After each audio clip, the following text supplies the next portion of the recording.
Supreme Master Ching Hai's lectures are not a complete meditation instruction. Please do not try alone.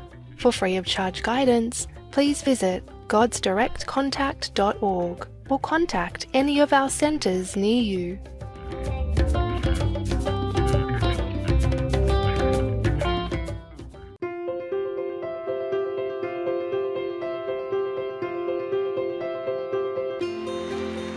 For decades, Supreme Master Ching Hai has illuminated our world with her divine teachings. A fully enlightened master, she imparts the Kuan Yin method of meditation to those desiring to immediately discover the God nature within to achieve in one lifetime eternal liberation from the cycle of transmigration. The Kuan Yin method has been practiced by all enlightened masters such as the worshipped world-honored One Shakyamuni Buddha, the worshipped Son of God Jesus Christ, the venerated master and philosopher Confucius, the venerated Lord Krishna, the venerated master and philosopher Lao Tzu, the venerated Lord Mahavira, the beloved Prophet Muhammad, peace be upon him, Sri Guru Nanak Dev Ji, and many more. Supreme Master Ching Hai emphasizes that if we always remember God, render selfless service to others, and follow the laws of the universe, we will reach our highest potential as humans and truly understand our purpose on earth.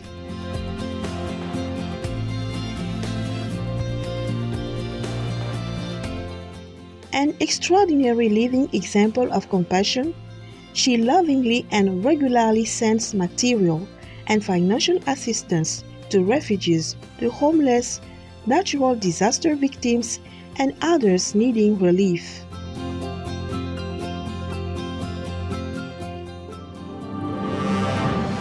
Supreme Master Ching Hai respectfully thanks all special individuals, organizations, leaders, and governments for all your genuine loving ongoing support. May heaven bless you forevermore. We, the Supreme Master Ching Hai International Association members, are also sincerely grateful for your expressive kindness, wishing you the best. Supreme Master Ching Hai receives love and recognition from various organizations, media, governments, individuals, and many awards such as the 2006 Gusi Peace Prize, considered the Nobel Peace Prize of the East, the World Spiritual Leadership Award in 1994, the Mahavir Award in 2008, February 22nd and October 25th, both proclaimed as the Supreme Master Ching Hai Day, an honorary citizen of the United States, etc., and has been honored throughout the years with numerous other awards and accolades for her outstanding philanthropic and humanitarian deeds.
etc. We apologize for not being able to show many other awards and honors for lack of space and time. Supreme Master Chin Hai respectfully thanks all special individuals, organizations, leaders, and governments for all your genuine loving ongoing support. May heaven bless you forevermore. We, the Supreme Master Chin Hai International Association members, are also sincerely grateful for your expressive kindness, wishing you the best. A true voice for our beautiful animal friends, Supreme Master Chin Hai promotes the peaceful, loving plant-based diet and envisions, with humanity's awakening to the sacredness of all life, a tranquil and glorious all-vegan world where animals and people live in respectful harmony. Her initiatives included alternative living flyer distribution, the International Vegan Restaurants, Loving Hut, vegan food companies, vegan fur products, Supreme Master Television, as well as writing and speaking to influential government and media leaders, participating in televised conferences on climate change, etc. Whether we are aware of it or not, her efforts have had an enormous influence on global awareness of the animal-friendly lifestyle and how this benevolent way can bring lasting peace among nations while saving our planet from climate change and disasters.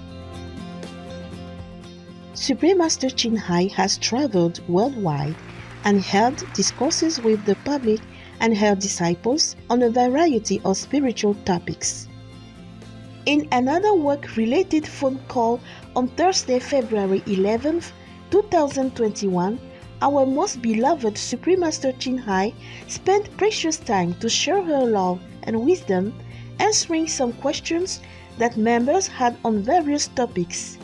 Today, we are blessed to present the insightful conference entitled Adam and Eve's Exile from the Garden of Eden, Part 1 of 9 on Between Master and Disciples, given in English on February 11, 2021.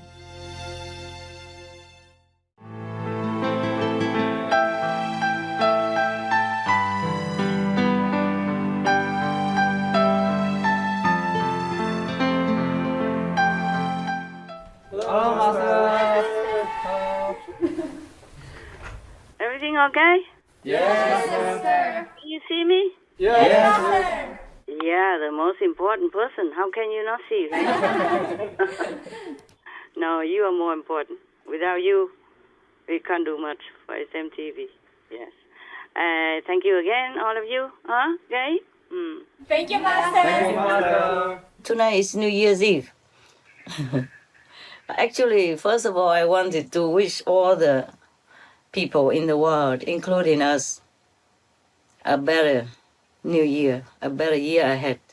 I wish all of you, the planet people, and all beings on this beautiful planet, a better year ahead. That there's no more worry, no more fear, no more oppression, no more terrifying each other, no more criticizing each other, no more skinning each other, no more killing each other, either to gain something or to eat. Just being contented with the food that God naturally provides. Like when Adam came down, he said cultivate, farming, organic. Yes, I'm sure it was organic. So I wish all of you a better year ahead. Not just a Lunar New Year, but a better year, you know, yes. And as we get older, we should be wiser, kinder, and more loving, more compassionate, more tolerant, more helpful to each other. And that's what I wish. Thank you, Master. Yes. And we also wish that this pandemic should disappear soon. Yes. Looks like it's so clever. He keeps manifesting different kind of strategy and forms. So humans keep chasing them forever like this. I just hope that it will get better. I hope humans get better. Then everything will get better. That is the cause. Yeah? That is the real cause of all the trouble. We are the cause of trouble. In the new year ahead, everybody should be more vigilant. I hope so. I pray so. God bless you all. God bless us all. Amen. Thank you, Master. Did you enjoy the cakes that I sent? Very much. Thank you, Master. Very good. Cakes, and then you have also some present to take home, right? Yes, Master. Thank you. And the red envelope with some inside. Yeah, my God. What do they do? Just Christmas and then New Year and then New Year again. My, aren't you lucky? Yes, Master. It's just the Lunar New Year. The Asian tradition is to give a red envelope with money inside. Mostly it's for kids only, but never mind. You look like my kids, so it's okay. Christmas, normally they don't give money, right? Not usually, no. No, just presents, right? Yes. And then you got money as well, man. You're getting richer and richer all the time. What to do, huh? Yeah, what to do? You're getting richer and you're still sitting there and staying there doing SMTV work for peanuts. It is true, huh? New Year they gave you peanuts also, right? Yes. With some crispy cold outside, hey? Yeah. Is it good? Everything good? Tastes good? Yes, Master, delicious. Uh-huh. You ate them all already? Not yet. Not yet, no. Okay. All right. If it's good, then it's good. Okay? I haven't eaten yet. All right. Now you have cakes, and you have other goodies, and you have chocolate, and you have this sweet stuff, yes. And then you have how you say these cakes, and then you have a Vietnamese sticky rice cake as well, yes. Yes. Specially sent from Vietnam before, you know. I saved it. Yeah, I saved it all for you. Thank you, Master.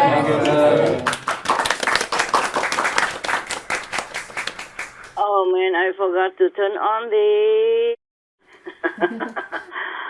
camera. It's all right. I'm trying to be a superwoman, but sometimes it's not convenient to do everything by myself. I'm getting more talented now. Yeah, maybe I could go out and say Supreme Master has talent. Maybe I win something. Huh? Okay, now the camera is working. But you can see me without the camera. I have to do many things. Yeah. Never mind. I'm getting better all the time. Yeah? Yes, Yes, Master. More and more super. Yes. Yeah? Super woman. Yeah. Yeah. Okay, now you have all the cakes, sweets and the chocolate and the goodies, and I'm going to give you a diamond now. Ay. Wouldn't anybody like to be Supreme Master TV team, huh? Yeah. Who else would have everything that you have like that? Huh? Who would, right? Outside there? Nobody, huh? No. Personally sent, even with personal instruction and everything. Thank you, Master. You're welcome. It doesn't look a lot, but I had to organize and all that. If you're a little busy, I'm happy to do it, just not as good as if I was there with you, huh? And we cannot do too much Zooming because we have too many brothers and sisters. We cannot Zoom it all. Yes. So you're lucky ones, huh? Yes, Master. Thank you, Master. Maybe you deserve it. Yes, maybe you have good affinity before with me or something. Who knows? I'm too lazy to check. Only when you make trouble, then I can check. Then I can tell you, oh, naughty, naughty. Naughty before, naughty now. Change it. All right. Look, the diamond I'm giving you belongs to Adam. You know Adam, right? Our ancestor, our first ever forefather, yeah? Yes. It's also same from the Jewish story. I think I wear my glasses. Magic eyes. Do I look better? You look beautiful, Master. Of course, you say that. You say that. In Vietnam, we say the mother sings and all the children clap.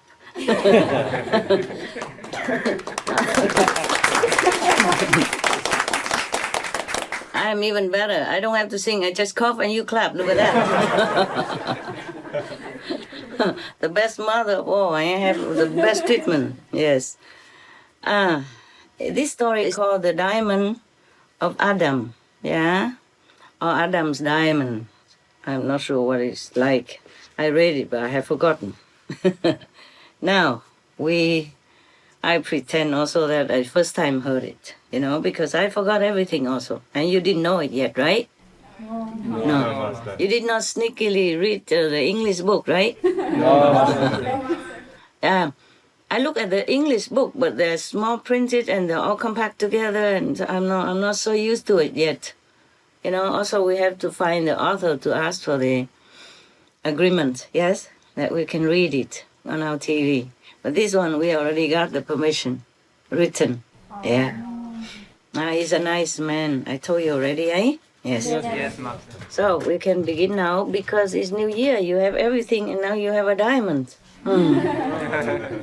Not just diamond for anything, diamond, but diamond from the first ever forefather.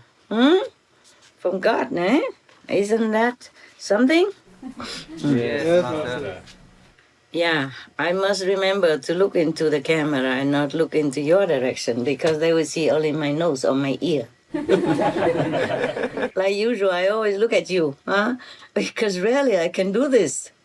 I could not do that before, right? Yes. Yeah, I feel like we are in heaven. And I just had a new heaven even. I told you I had the first heaven is a washing machine, right? Yeah, small heaven, a small one, but it's working. Yeah, it's enough for a small person like me, small superwoman like me. And the second heaven was The water machine. the water dispenser. Yeah, with hot and cold and cool water at the same time. Wonderful. But I don't use it. I don't let it on all day or night. Before I use it, I turn it on. And the thing is that it works immediately almost. Yeah? Wow. Of course. Wow is the same as yours. I just put it in the standby kind of plug, Then you can turn it off, turn it on. Yes. And also, even I turn off at night, in the morning, the water is still warm enough to drink just fine. Like 39 or 40 degrees, depends on the weather. And then I just drink it. It feels like heaven. Everything is so convenient. I thank heaven and all the inventors. I thank them all the time. And then now I have a third heaven. Guess what it is? Huh? No, don't know. We don't know, Master. Huh? Cannot guess. Cannot? Ayah. The dish dryer. Very small, but enough, okay? Yes. Because I feed the wild squirrels and skunk, and then I have to wash things sometimes. Yeah, okay? Yeah. And it's easier for me instead of I have to dry it. Use a towel and all that, and it takes some more time. My time is so precious that anything that saves time, I feel like is heaven sent. Bless all these inventors who will make our lives so comfortable. I didn't know all this existed until some months ago when I went to another center, and then I saw it, and I thought, wow, this is really cool. And the dispenser, I just know it like a few months ago also. The water dispenser, yeah. Thanks to one of your sisters who didn't use it. who left and didn't want it. She has it in other place. You see what I'm saying? So she didn't have to take it with her.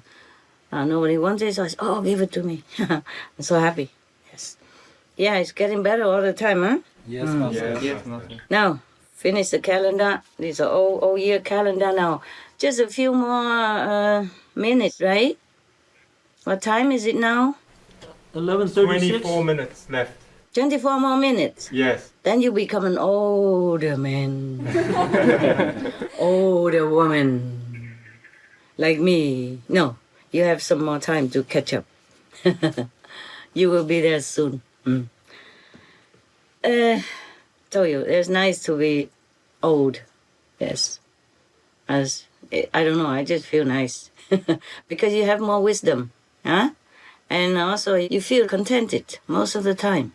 Yeah? Yes. Yes. And if you have work to do, like the way we do, we don't have time to think. Whether or not we are sad or happy or whether we need anybody. Do you feel you need? No, Master. Whoever feels she needs already left. So, and we were happy for them. They don't know what they're missing. They don't know what they're missing with you, right? Yes. Yeah, nothing. There's nothing there to miss, right? So I like to go out and have some bittersweet stuff. So I miss that kind of life, huh? We don't miss anything. I don't miss anything, do you? No, Master. I miss my dogs, my birds, sometimes. When I see something on the screen, yeah, on our TV, or when I'm editing something that has to do with animals, oh, I miss them so much. But I just, cast it aside. I say, forget it. It's okay. It's okay. They're okay. Yes.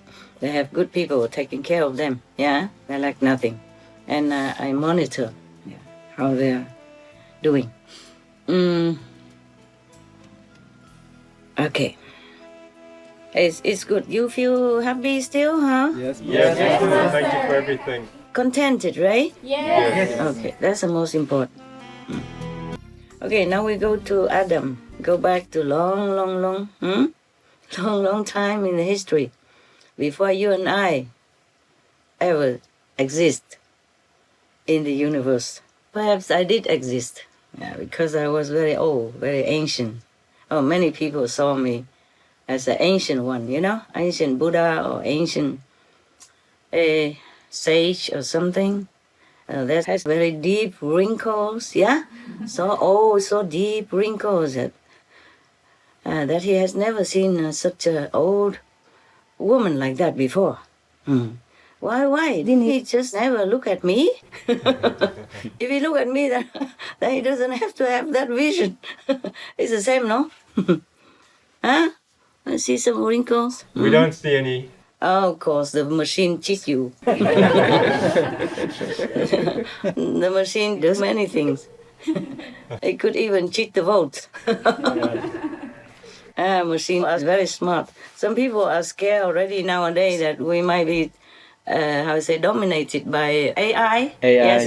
Yeah, they are a little worried already. Yeah, there's some fiction in some other planet. The AI took over because they become so powerful. And the beings, they are so dependent on them that they become more and more developed, in their own way. Yeah.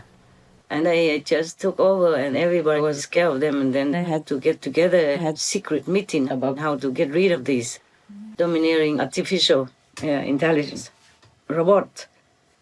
So now our world is still human. It's still very much human, but who knows in the future what's going to happen, eh? Okay? So enjoy while it lasts, huh? Yes. Yeah.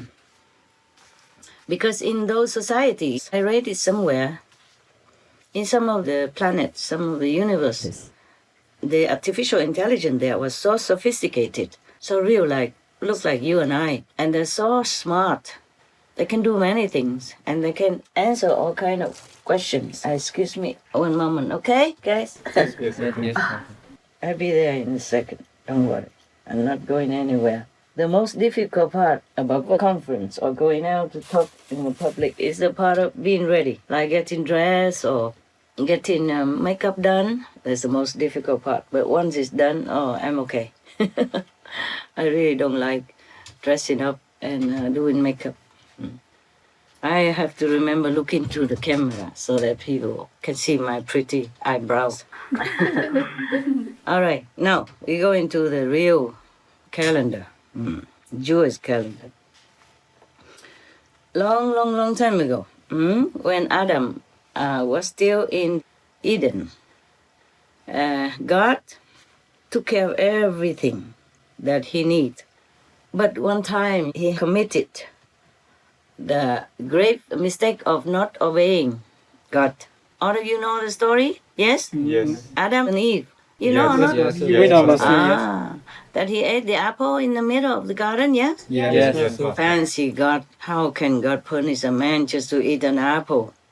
And what for he has an apple or tree there if he doesn't want his son to eat? Yeah? But I guess it's something. It's not just an apple. It's just the parable.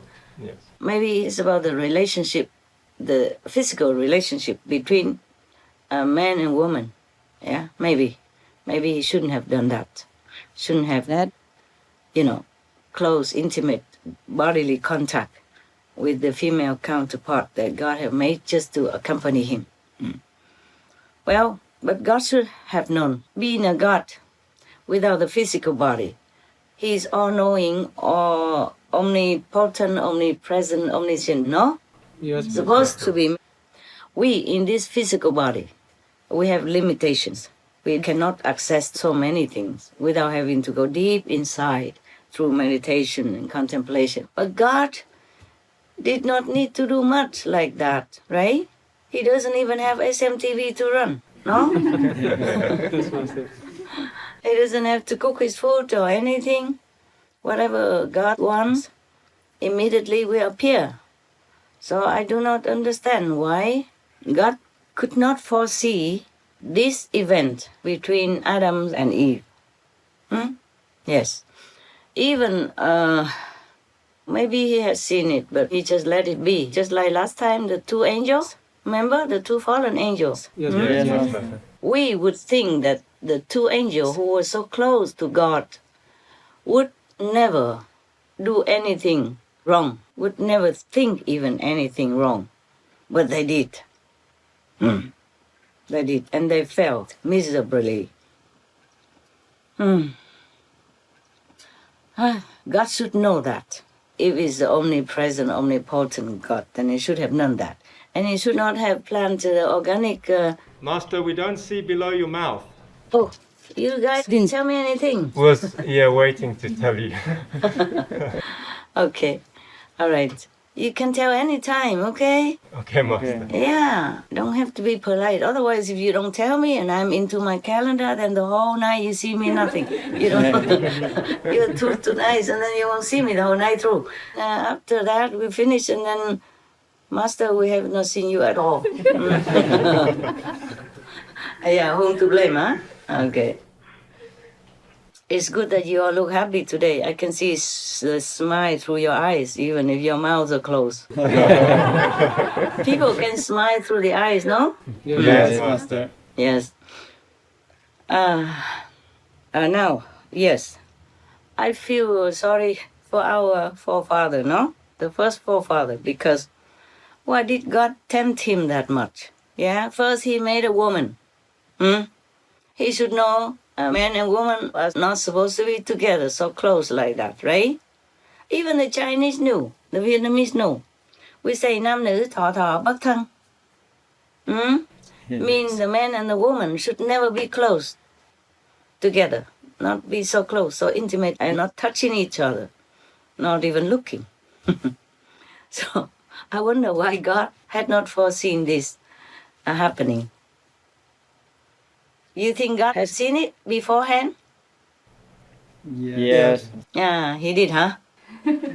Yeah, and then he didn't say anything, so he can blame Adam. Okay? Good excuse to throw him down. And otherwise, we wouldn't exist today, no? Yes. Yeah. God will be too busy.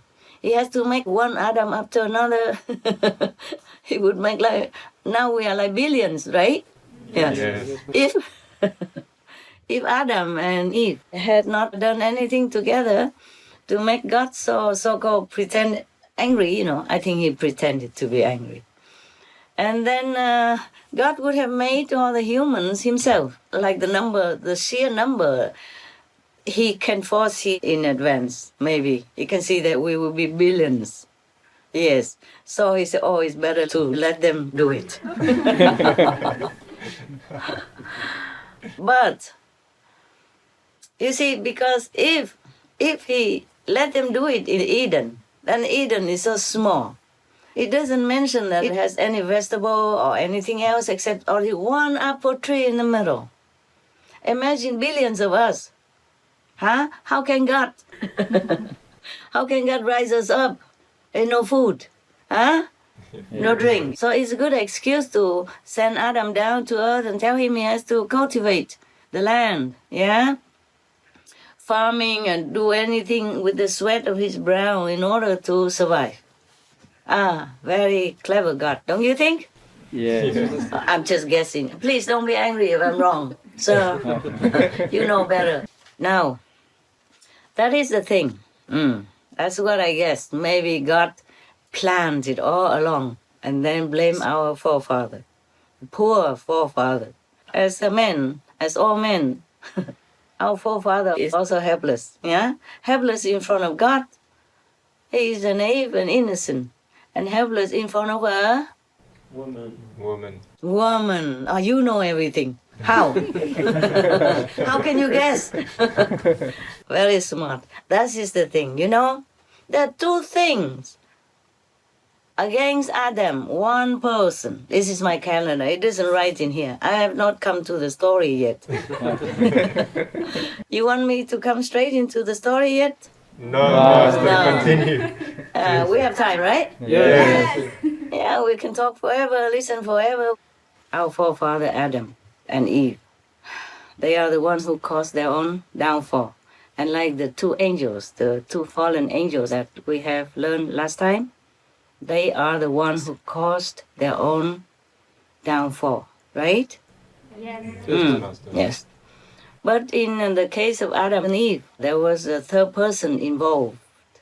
There was a snake. Yeah, the snake is a representative symbol of the negative power. But if we don't listen to that, then we would not be harmed. We would not do anything wrong.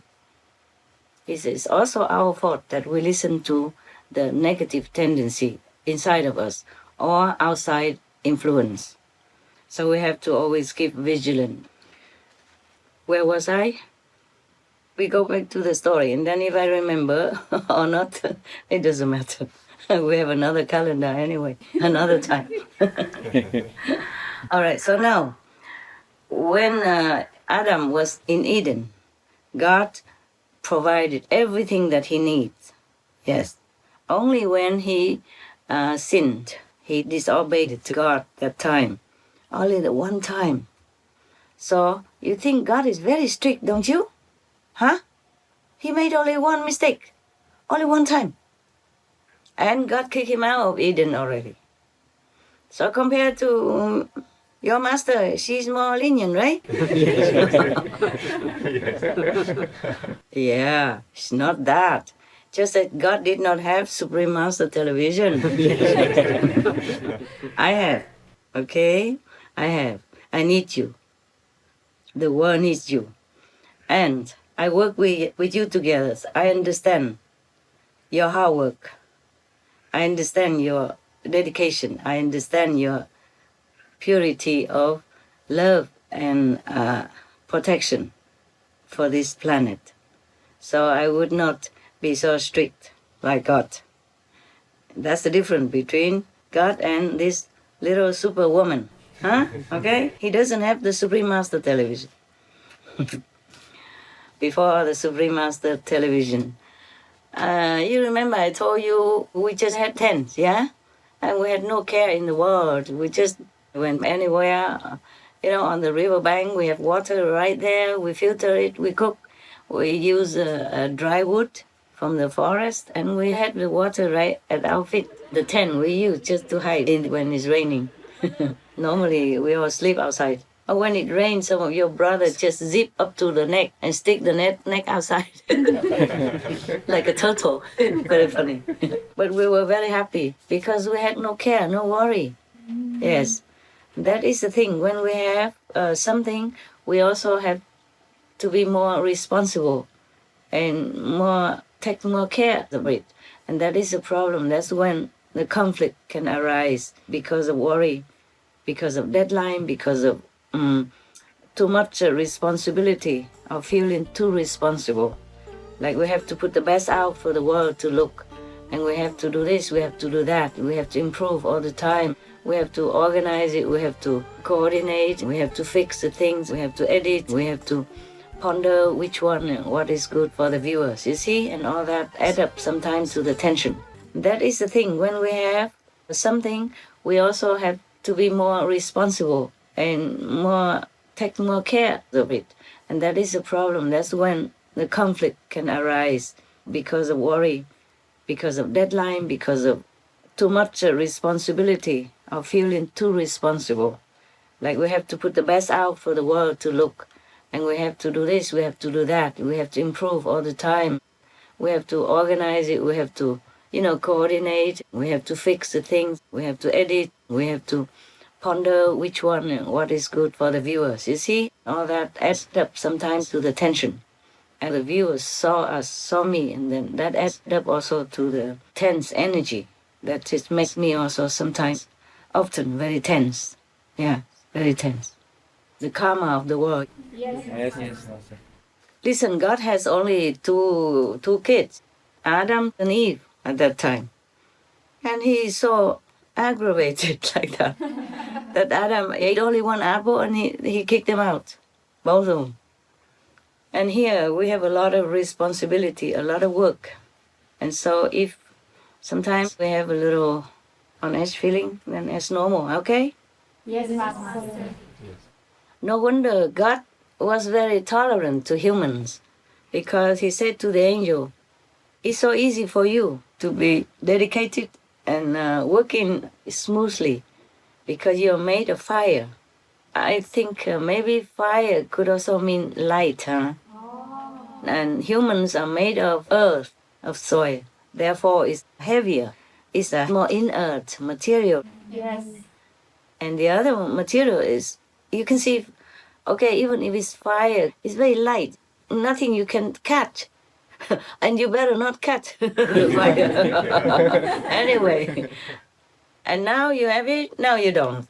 Yes, it's very simple. The condition of the wood or the oil or the petrol, those things, and the wind and the air made up to create the fire. But then it could also be gone if those elements are not found together. The same with us. Actually, we are also made of many elements together, like fire, ether, air, water, and also some iron. The iron in our body could make a couple of nails. Imagine that. So we are not all that expensive, really. All the iron can make only a couple of nails. What can you do with a couple of nails only? I use a lot of nails. Whenever I move somewhere, I always bring a box with me. A screwdriver, or some screws, some nails, different sizes.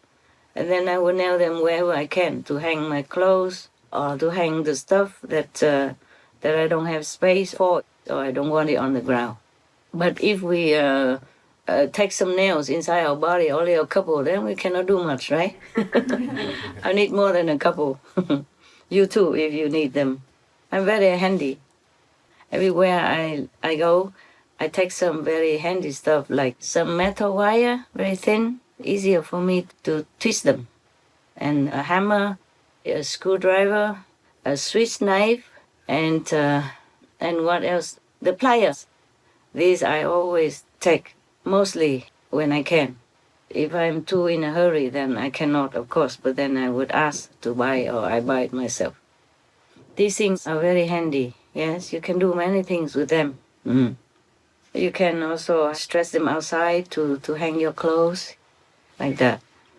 If the wire, you don't make it too straight, you make it loose, yeah, and then you can put your clothes and then twist a little bit, and then your clothes will hold on it. When you don't have other things like the coat hanger or any, clothes or pegs, Yes. yeah, then you can use the metal wire to twist your clothes, a corner of your clothes, and it holds. I can do many things. If I don't have that, and I have soft string, and I have these coat hangers, the triangle one, I would also make it loose. The string is loose. And then I use the coat hanger to hang on it, and then I twist the thing to hold the hook. Yes. So that the coat hanger will stay. Wow. So you don't need to have another peg on it. Whatever situation, you can try to use your IQ, you know? Because if I keep moving a lot, I cannot have a lot of people with me. I don't want to. I don't want to bother people. And also people's energy are different for me. So sometimes being alone is a blessing. And then if you keep moving, you cannot always have everything, okay? If I don't have anything else and I hang on the tree branches and all that, it's also okay. But it is easier to fly away. So I just have to tie the two sleeves together. Yes, Master. You knot the two sleeves together so that it doesn't fly away, also fine. Or if I'm on the riverbank, then I just put it on the rock. Just flatten it out on the rock. And when it's a sunny day, it dries in no time. Of course, I don't wash when it's raining. All right, my God, where am I going? We're supposed to stay in Eden, but now we're kicked out already. Fine. After God kicked Adam out of Eden, and one time he missed him. Oh.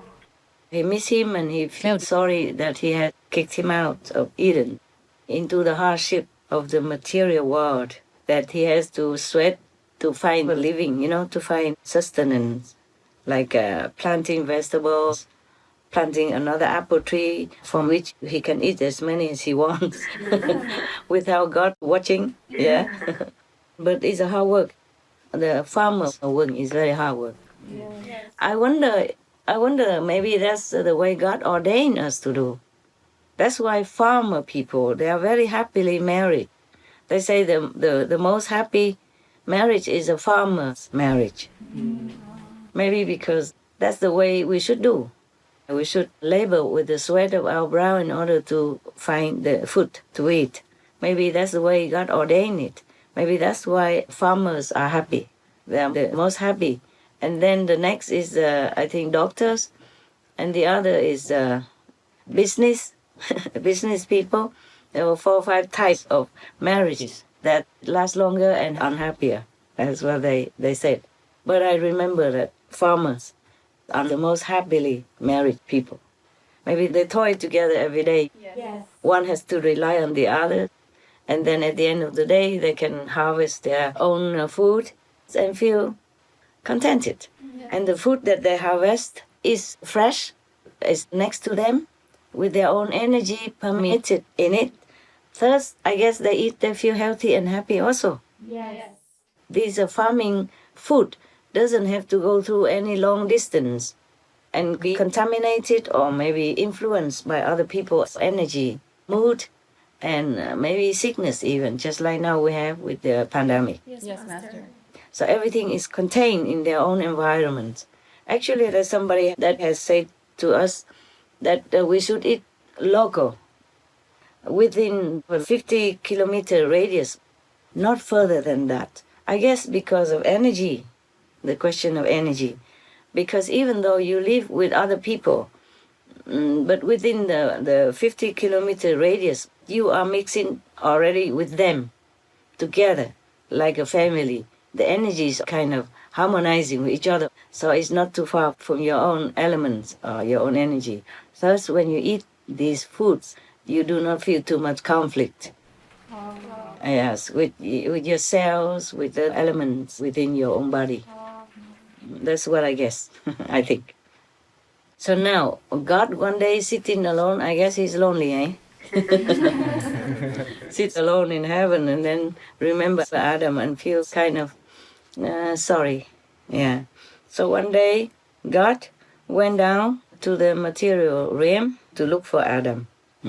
He asked if he's okay, if he's healthy, how is he doing? And then he asked Adam to come with him to a special place already prepared with all the best food, everything, the best delicacies and everything. So Adam sat there and ate vigorously.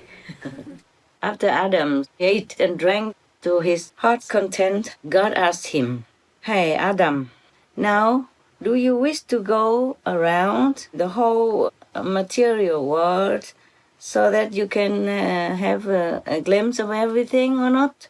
Adam said to him, "No, I don't want to go anywhere." Typical man. Yeah. When he's comfortable, he has his food, he has his drink, why would he go anywhere? Huh? I agree also. I am also like that. But unfortunately, I had to keep moving, but I am lazy to move. I don't feel like it. Even when I was younger, I went around because in Europe, like in France, in the month of August, it is the law that you cannot work that month, that your employer has to let you go on holiday that month. Mostly Paris is empty in August. Yeah, no matter what. I even went to some other country, Italy, where I never go anywhere. I just went because I had to go. I mean, they pay for you 1 month free. You can go on holiday. So I just went. Why not? That's all. So he said he didn't want to go anywhere. But God insisted. He said, anything you want from here, you can take it with you. Anything that your heart desires, but you have to go. I guess God understood. He's a psychological expert. So he worried that maybe Adam did not want to go because, he has food, has drink, has beautiful scenery, and so why should he go anywhere? So God knows that. So he said, anything you want to take, please take it with you, but you must go. Oh my God. I thought God was just asking, but now he forced him to go. So he said he didn't want to go anywhere. But God insisted. He said, anything you want from here, you can take it with you. Anything that your heart desires, but you have to go. I guess God understood. He's a psychological expert. So he worried that maybe Adam did not want to go because he has food, has drink, has beautiful scenery, and so why should he go anywhere? So God knows that. So he said, anything you want to take, please take it with you, but you must go. Oh my God. I thought God was just asking, but now he forced him to go. All right. And then Adam went with God, and he took him everywhere to go to see some of the most precious treasures in Eden. He allowed him to take anything he wanted, and he chose. So Adam looked around and saw everything. He saw all kinds of gardens, beautiful fruit and vegetable gardens, animals, and all kinds of palaces, all kinds of beautiful clothes, dresses, and many treasures that are full of jewels like gold, diamonds, and all kinds of precious jewels. But he did not take anything. Wow. And mostly men don't like it, huh?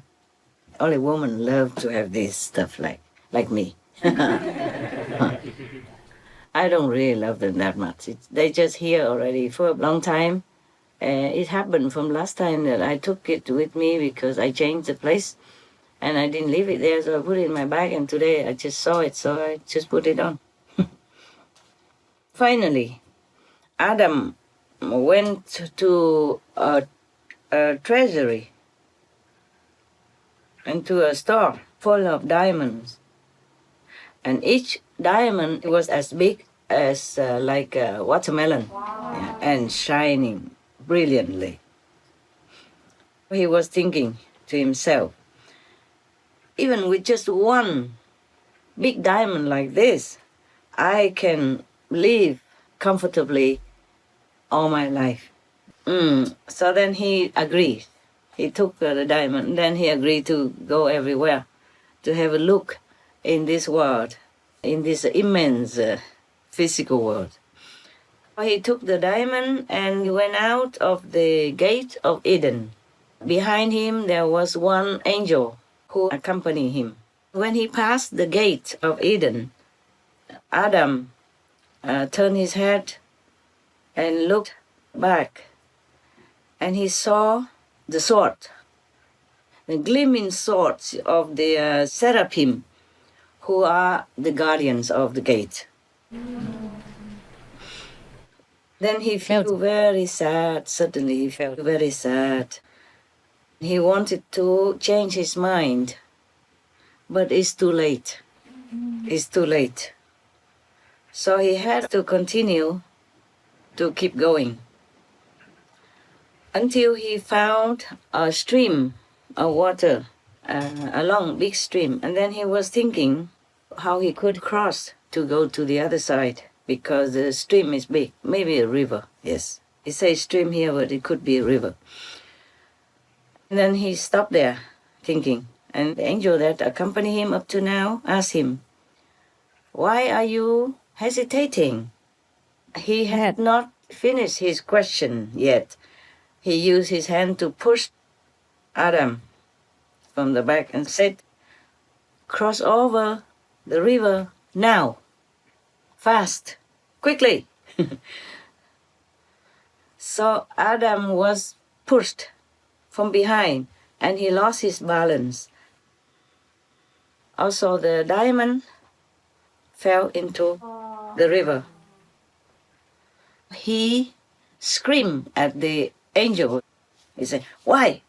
What did you do?" So the angel said to him, "Why are you questioning? Just put your hand in the water and retrieve your diamond." So Adam went into the water, and then he saw in there, thousands, millions of diamonds. Wow. Yeah. Every one of them looked exactly the same. And he didn't know which one was his diamond, because they look all the same. The angel who accompanied him asked him, "What's taking you so long? Why don't you retrieve your diamond?" Adam said to him, "I'm not sure which one is mine." So the angel asked him again, "Do you imagine that you are the only one who was kicked out of Eden and took with him one diamond? Do you know, before you, there were thousands, millions of people who had already been kicked out this way." And I thought there was only one forefather. So God has been making a lot of Adams. And a lot of them also had not been any smarter than, none of them were smarter than the others. So that's how it is. Amen. So what do you think, guys? Suppose if God asks you to go out again, don't ever, okay? Because you imagine outside may be better, but it's not. And if you attach to whatever property you have in your hand, it could be taken away anytime. You know it by now. Yes. People know it by now with the pandemic. Many people lost their lives, lost their loved ones, lost their jobs, lost their livelihood, lost many things. Yes. Lost livelihoods mean also losing your properties and losing your dignity, your security, everything. Maybe losing your marriage, your loved ones because alive, because the economic situation doesn't afford you to keep each other. Or maybe you don't feel safe to live with each other anymore when there's nothing to hold on to. Sometimes the property holds people together because they feel secure. And when there's nothing anymore, people kind of leave because maybe the grass on the other side is greener. Then they left, and then they probably feel sorry. We have also many, I have seen many from our group. Then they came back. Mostly came back feeling sorry. So, any questions? No? No, Master. I also added some calendar into it already, right? So Yes. it's not like straightforward story. So this is the thing. When we are thinking or relying on material security, we will be in for a big surprise. Yeah, many times in life it's like that. If we are contented with whatever we have, then we will be happier. Many of the sages and the saints, they don't care much about material things. And they also don't care, and they are not attached to them. Whatever they have. Okay? And they are happier that way. Yeah, I'm happier also when I have not much. Like I told you in Rishikesh before, yes? Yes. I have only 2 pairs of Punjab clothes, cotton. And that is that. And some towel, of course, for convenient use. And, one samosa per day. The rest I bake chapati, a cup of chapati on the open fire myself. I eat with cucumber and peanut butter. Yeah. And I was very happy. Yes. I could imagine myself living the same way again and again. I would never regret. I would never miss anything else. But you cannot have everything. So nowadays I have nothing. I have to leave my birds behind. I have to leave my dogs. And I sometimes miss them. But I thought they're okay. Better than millions of people who are in trouble, who are short of everything, and also in danger all the time. So I tell them, please, be contented, be happy. Even not happy, just sacrifice for the sake of others so that I can be more free to do my work. And that doesn't mean you don't miss them, okay? And that doesn't mean they don't miss me. We just sacrifice.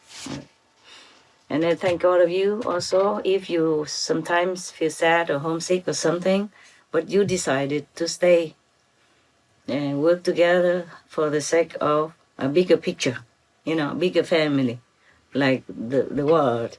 The world is our bigger family. Yes. Yes. Also, actually, without the world, we also cannot exist.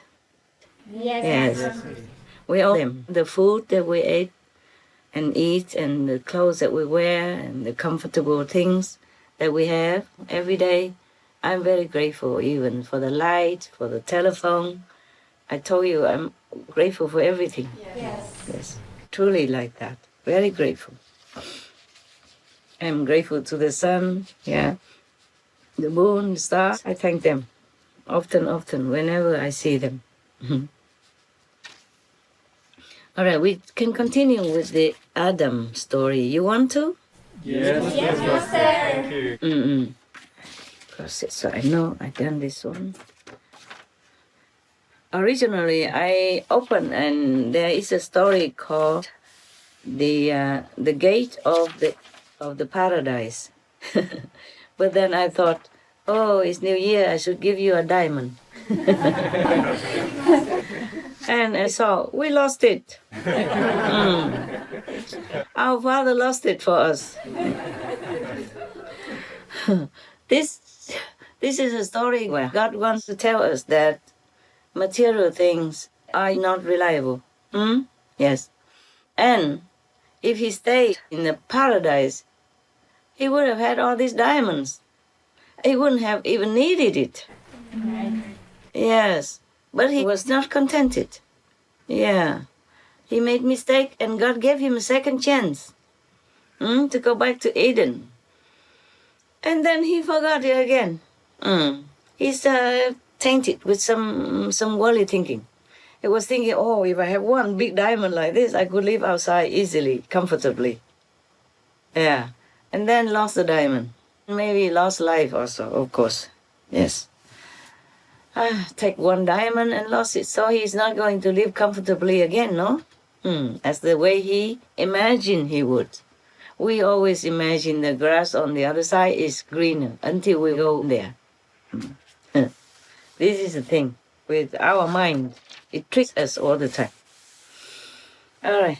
I think you are over that, aren't you? Yes. Yes, Master. Yeah. Maybe all of you, maybe some of you, maybe most of you, who cares? I will know soon enough.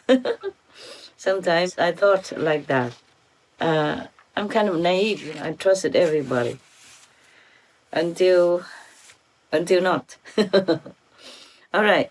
Until they show me a different story. Now, we continue with Adam's story, okay? We have one here. You see, when Adam was kicked out of the Eden, when he looked back, he probably hesitated, probably thinking going back. But then at that time, all the angels with these blazing swords all over, nobody can get in. It's easy to get out. Nobody can get in. You can't even take anything with you. It's just illusion. Yes. He should have said to God that, no, I miss you. I want to be with you. I made one mistake. I won't make it again. I want to stay home. No. He thinks with this diamond, big like that, he's going to live comfortably. Then he would not need God. Yes. Because he saw the diamond. If he didn't see the diamond, probably he wouldn't have wanted to go. Yeah. This is our greedy mind that make us trouble. Make us like imagining something that is not happening. Yes. And we imagine, we create our own world, and then we think it's going to be okay, but it will blow it in our face one day or another to tell us that nothing here lasts. Yes, except the love of God, except our true home. You see, when he went around everywhere, he saw gold and stuff like that. He saw treasure, he saw other jewels, yeah, fruits, gardens and everything. He did not feel the desire for them. But when he saw this big diamond, as big as the watermelon, I wonder how big is that. Some watermelon are about this big. Some are about this big. Yeah, like half of my arm length and thick like that. Yeah. I saw them, yes. And then mostly people cannot buy them all. They have to slice it and give to you some part. Except the maybe big company or big restaurant, they buy them, then they can distribute. But for one family, if you buy this big watermelon, it will last forever and it might go bad, yeah? You don't want to eat watermelon every day, that is the thing. Because we have choice, we are spoiled. We're spoiled with choice, that's why. He saw treasure, he saw other jewels, yeah, and fruits and gardens and everything. He did not feel the desire for them. But when he saw this big diamond, as big as a watermelon, I wonder how big is that. Some watermelons are about this big, Yeah. Some are about this big. Yeah, like half of my arm length and thick like that. Yeah. I saw them, yes. And then mostly people cannot buy them all. They have to slice it and give to you some part. Except the maybe big company or big restaurant, they buy them, then they can distribute. But for one family, if you buy this big watermelon, it will last forever and it might go bad, yeah? Yes. You don't want to eat watermelon every day, that is the thing. Because we have choice, we are spoiled. We're spoiled with choice, that's why. Not like one of the story in Vietnam. You remember I told the story of Vietnam, one of the adopted, the prince of Vietnam before? the king kicked him out Yes. Yes, Master. and then exiled him to a wild island. And over there he found these watermelons. And then they survived on that. They even sold it afterward. He drew a map on the watermelon, and the boat people found him, went there, and then made business together with watermelon to exchange for all the necessity. Then he lived fabulously. Because he believed in God. The king thinking that, he has to be faithful to him, grateful to him because the king gave him everything, even adopted him as a prince. But he said, no, God gave it to me, which is true. Yeah, because we have to realize that we came with nothing. Even the king also came naked, right? Right. Yeah. So every day, even if I give things to eat for the birds or for the squirrels and all that, I said to them, you thank God before you eat, okay? God gave it to you. God gave it to you. Sometimes I forget, I say, I gave it to you there. Go eat. But I said, that's from God. You must thank God before you eat.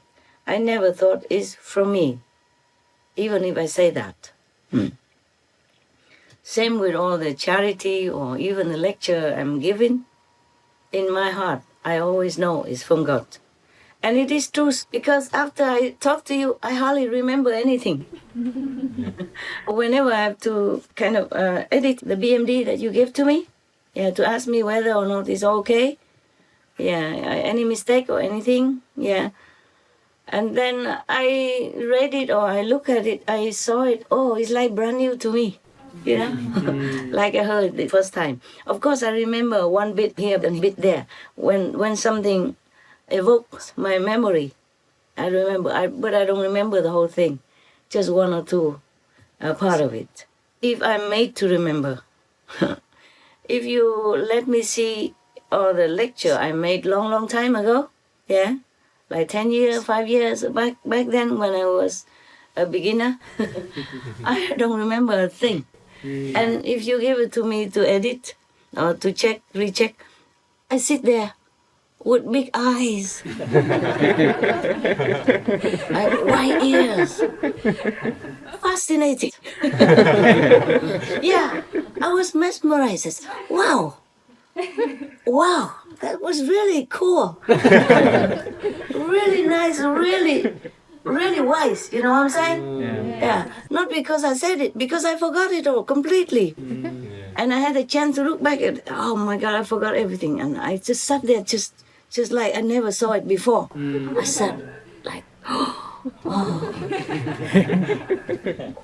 really? Then I understood, at that time, I understood why the so-called disciples loved them so much. Because it's truly logical, truly real, truly truthful.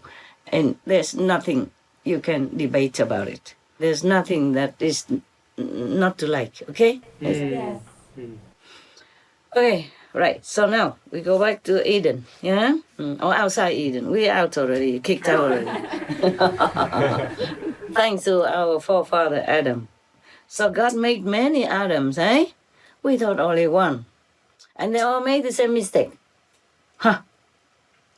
Aren't the men so unclever? My goodness. And why God did such a lousy job? Again and again and again he made the same mistake. So I think we can blame God also. Sorry, sir. You have to improve. I improve your product. Yes. So you can blame woman and man. They, struggle to live with each other and quarrel and having heartache, having trouble quarreling all the time and having broken marriage and all that stuff. Yeah? Because God did not make us perfect. Or maybe God made us perfect. We cannot blame God. It's just us. We are not strong enough to withstand any temptation. But how can you withstand the temptation in heaven?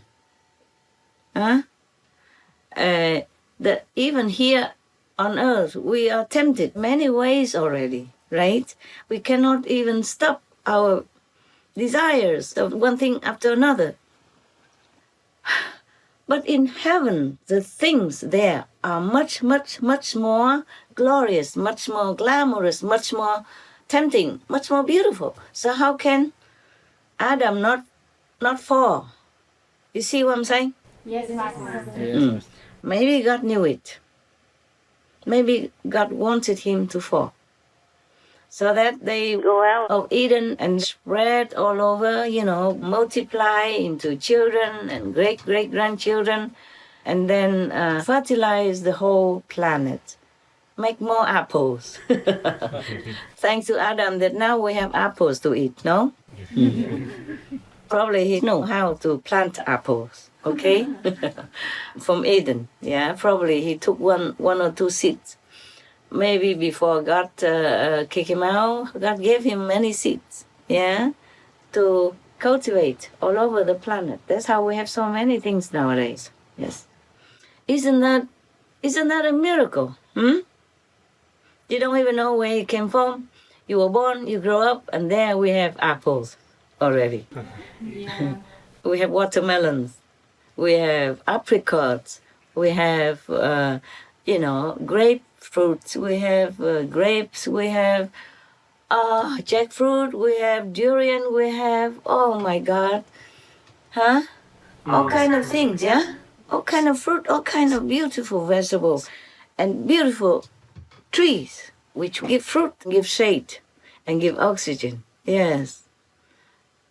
Isn't that a wonderful planet, huh? Yes, Master. Yes, Master. Isn't it, huh? Yeah. Yes. Yes. We take it all for granted, but we should realize that really we have everything we need, except we have to share with others so that there is no poverty, no hunger in this world. We have to stop polluting our planet so that the weather doesn't become haywire. There are many other things happen because of that, because of climate craziness. Now many places don't even have water to drink.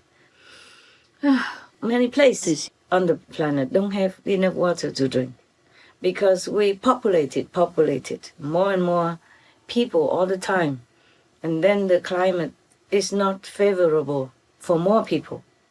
Nowadays we have pandemics, it makes things worse. Many people cannot work. Like fruit and vegetable shortage, and the price has gone very high. It is truly like that. Because my company, if it doesn't affect you, you will not. Because my company, for example, one of the vegan food making companies, they report to me, say nowadays many the materials are very high priced and even shortage. Like they cannot export this and that because not everything they make is from the native land. They imported some things, but it's very difficult. Many things have shortage or take long time to arrive. Yeah, everybody has trouble nowadays like that. But this is our company. We work inside the company. It's not all that bad already. Imagine restaurants, yes, bars, coffee shops. They have to serve people directly. And they cannot, because the government closed many small businesses, except the essential, like maybe supermarkets are open, but many others cannot open, and they are short of people who do the farm work. Even picking vegetables, picking fruit, there are shortage everywhere. The other day I looked outside in the garden where I live. I saw one mango tree in front of me, but it has no fruit, no flower, nothing. In other places also like that, only a couple of fruit, and then I realized I don't see any bee anywhere. Wow. Because they don't pollinate, that's why the tree doesn't bear fruit. Yes. And then suddenly I saw, oh my God, there's no bees around here even. And the next day, the couple of bees came. Came, and I want to drink water. So I put a bathing outside for them. But they like to go into the sink because that water is too deep. So I put some sponge, They're more attracted to this yellow sponge, look like flower. They're more attracted to color, look like flowers. So I put sponge on the water. It floats, so they can land on it. They can drink from the sponge as well. But I don't see them anymore. Maybe they just came to say hello because I say there's no bees. It's often like that. When I say, how come there's nothing? Then they come. The other day I also said, oh, it's a new place. How come no birds? And then the birds came. They came to visit, but then they left. I was thinking to feed them, but they are not like permanently there. Maybe from somewhere else come visit. And chirping, singing around for a while and then go. Sometimes they come also to tell me something, but it's not their place. They tell me things. Truly, animals can tell you things. Many people read in the Bible or somewhere on the Holy Scripture say that the animals can communicate with you. Yeah? Ask the birds and they will tell you. Ask the fish and they will indicate or instruct you. Ask the animals. Then they will help you. Truly like that. Nowadays, even worse. Some people are so much influenced by demons. This is a time when the demons come and want to destroy the world. We have extended some years, of course, but this is still their time.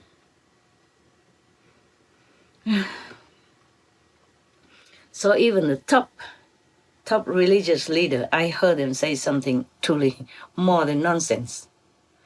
As if they all were made deaf, dumb, and blind, or top politicians, many of them, as if they don't see anything. Everything they do or say is all illogical, or unreasonable, or very, very far from the truth, far from logic, far from reason, and far from the most common sense of all. Even some top religious leader, I have just read in the news a few days ago, I said, what? Cannot he see the truth? No, looks like they're all blind. And the top politicians, some of them, I thought, my God, how come they don't see anything? How come they talk like that? I'm astounded these days. Seems like everybody has become blindfolded. All of a sudden. Truly like that. You read some of the news. Maybe I did not even collect that because I just shook my head. I said, my God, why did he say such things? Cannot he see it? No, it's like they are blind. Like the whole flock of sheep or something together or blind together. He's kind of one of the top religious leaders. And he's criticizing President Trump, for example, but he didn't mention the name, of course. But it's completely illogical, completely opposite of the truth. And I was so surprised. I know many of them are not enlightened. But the thing he said is worse than... It's just like some of those politicians outside without seeing anything correctly. Like suddenly they're all blindfolded together. Oh my God. I just was so surprised, so shocked. It's truly the time of demons that they have to do all this and testing everybody. See, you must have faith strong. Otherwise you'll be blind, deaf and dumb as well. Just like Adam, hey? Yes. Yeah. Born from God, made by God, lived next to God, and still fell. And then God gave a second chance, come back, and attracted to the diamond. God. And thinking the diamond can help him survive all his life, he doesn't have to do anything. Once you're out of Eden, you're like everyone else. You have to sweat to earn a living. You have to fight with the negative influence outside, if you could even fight. In Vietnam, we say a strong tiger could not defeat the whole a pack of wolves. A tiger is supposed to be the king of the jungle, but he's alone, even though he's the best, the strongest. He cannot defeat the whole pack of wolves. that is similar to our world like that. If you stay with the same-minded community, do the same thing, have the same ideal, look in the same direction, then you're stronger. If you're out, then it's different. Okay? Yes, Master. All right, now we go back to... I promise, I'm coming back now, okay? And we left the Eden for too long already. We can't come back, but we can talk about it. We can be like homesick about it. Okay, now here. In the beginning, when Adam first had been driven out of Eden, he and Eve could not get used to the new and also very harsh kind of life. Yeah, now they have to plant vegetables, they have to plant fruits, they have to pluck the fruits, they have to harvest the vegetables, etc., etc. Yeah, God has ordained that. So they were very, very, very, very miserable. It was very harsh for them, very hard work, hard life. In the Bible, it doesn't mention this kind of situation. But we humans can understand, can imagine that, right? Yes. We humans, we live day to day with this kind of hard life. We still cannot bear sometimes. Not to talk about the holy beings like Adam and Eve, made from God's hand, used to paradise. Everything they want, they just have. Except that apple, of course. Except the apple in the middle of the garden, don't touch it. Yeah, then they have to. Typical human, no? Whatever you're told not to do, you want to try. Even though you know it's bad. It's just the ego. Ego. Yeah. But this is also fine. Suppose if you have some urge inside you, some inventive kind of surge that develops within you, and you just want to do it, you want to try it, then it's okay. Otherwise, I think humans will not develop so many things like what we do nowadays, what we have done, inventing many things and going to the moon, going to Mars, even though it's a hard and almost an impossible dream. Before, nobody could dream of going to the moon and all that. Now they go into Mars and then Venus next. They want to see if really there's life on Venus. Much evidence points to it. Maybe they could find it. Venus! Martian, they're coming to get you. You better prepare the vaccines. Okay? Any vaccine, all the vaccines. They have all kinds of diseases on this planet that you have never heard of. You better be prepared. If they go there, they will find you. Good luck. I'm worried for them, truly. Yes, I'm worried. Knowing us, knowing the humans, how they are, I'm worried so much for them. All right, good luck. Pray, yeah, you, Venus, and Mars people. So we, the humans, will surely know the hardship and the feeling of desperation and misery from Adam and Eve when they were first kicked out of Eden and had to become normal beings and had to get used to the hard life. In here, the book says that even though the Bible doesn't mention about the hardship that Adam and Eve had to endure, but humans would understand, would imagine, would know it. Because many places in the Bible, for example, that have been edited, deleted, and have been filled with other stories. Yes, Master. Like ancient stories or folklore or people stories or just fiction or something that you cannot even believe in. So this is one of the stories that we cannot, it's from the book, okay? One of the stories that we cannot confirm, we cannot prove, but is circulated since 1,000 years, like this. After being driven out of Eden, Adam and Eve built a little hut, and both of them contemplated for 7 days non-stop to repent for their sin that they have committed and the mistake that they had done. After that, after 7 days, Adam stood up and went all over for 7 more days looking for food. In Eden, he didn't have to do this. You see, there's a big difference.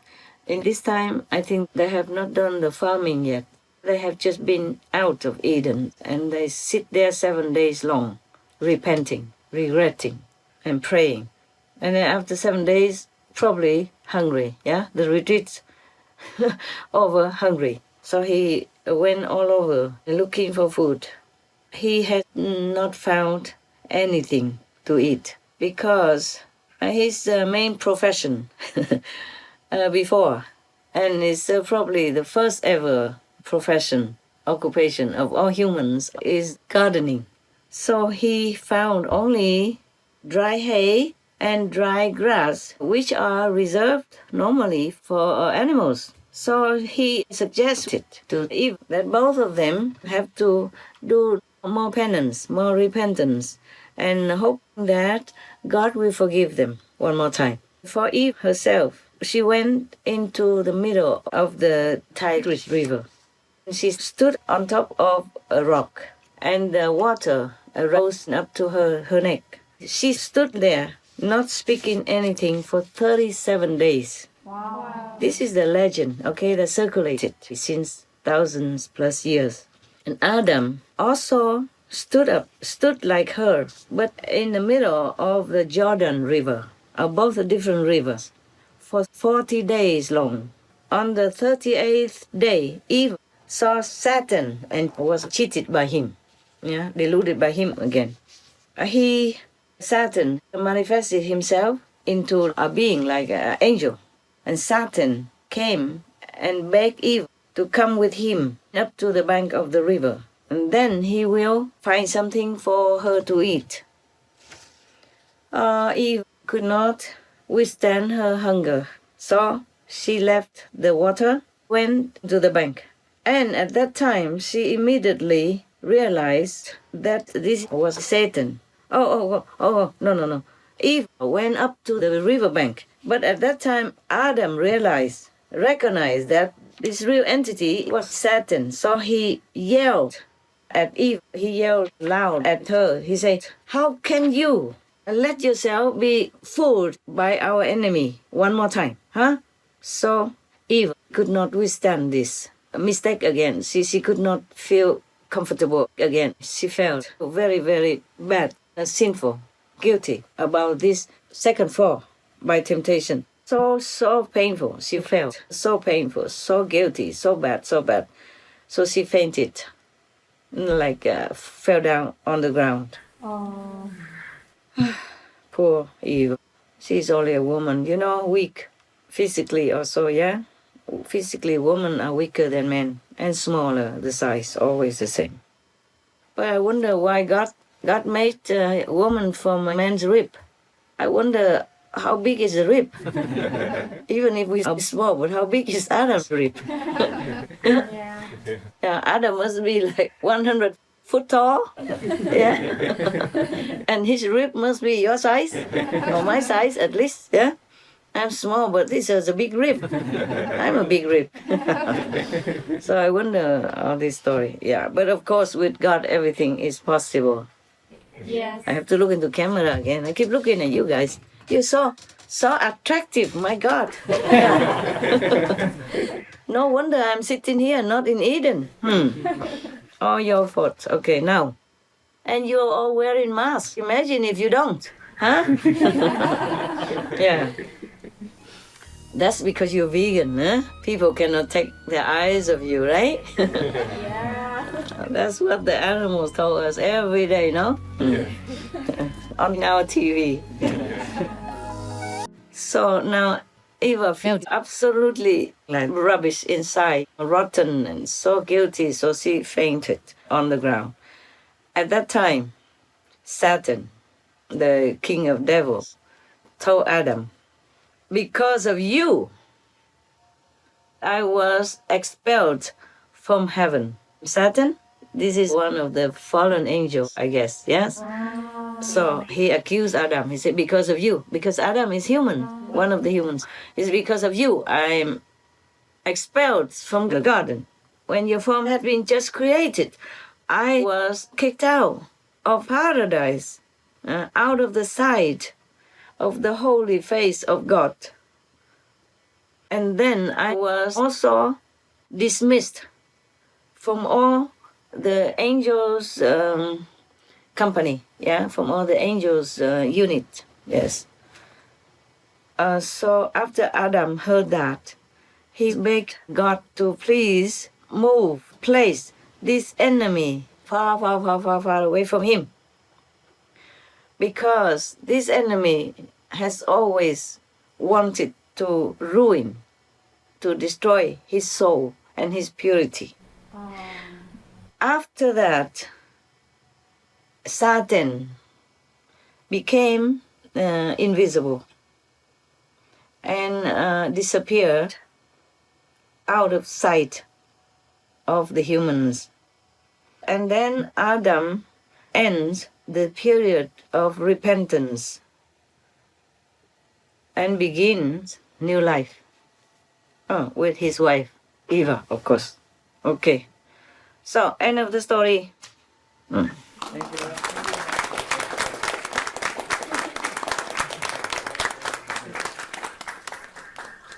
you. Thank you, God. Thank you all who collect all these stories for us. It's amusing, at least, yeah? Yes. Even if it's not true. But it could be true. It sounds very familiar to us, right? Yes. And many of our brothers and sisters are also falling, going back out again to fight with the whole world to survive. For survival only, yes. What else? What else is out there? What else is out there except just fighting for survival?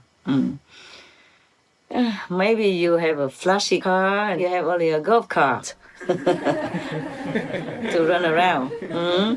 Maybe they have the one who went out have a flashy car and you have a flashy golf cart. Maybe they go now eat fancy food and you eat whatever is cooked for you. Sometimes fancy, sometimes not. Yeah. But I have to tell you, when you give me some of this food, food shows, yeah, like in Paris, vegan bakery shop. Yes. Oh my God! I'm not sure how tempted Adam felt when he saw that apple. But I can tell you, I was very, very, very tempted when I saw all those cakes and bakeries and, oh my God, all sizes, all shapes, all color, all my favorites when I was in Paris. And I really, truly wish. I remember the host asked, "Oh, don't you wish that you could live near there?" I said, I do.